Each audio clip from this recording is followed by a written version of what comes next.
मस्त असे वाफाळलेले उकडीचे मोदक तयार झालेले आहेत। हा धनुषनी बनवलेला इनोव्हेटिव्ह मोदक आहे। त्याच्या डोक्यावरती फूल पण आहे।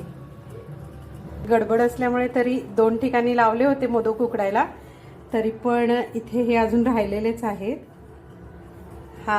हे मी बनवलेला करंजी आहे, मुरड घातलेली।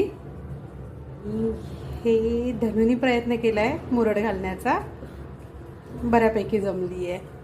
आणि हे साधारणतः मुरड घालता घालता त्या मुरडचा बदक तयार झालेला आहे, त्यामुळे आम्ही याला बदकच म्हणणार आहे, मोदक तर म्हणू नाही शकत।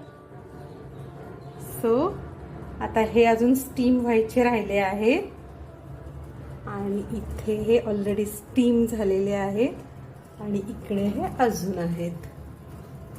चला तर मग पटकन बाप्पाला नैवेद्य दाखवून घेतो उकडीच्या मोदकाचा।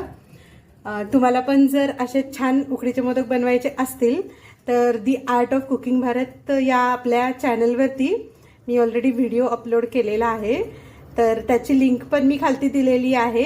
तर तिकडून तुम्ही बघून असे छान उकडीचे मोदक अगदी सोप्या पद्धतीने तुम्ही पण घरी बनवू शकता। गणपती बाप्पा मोरया।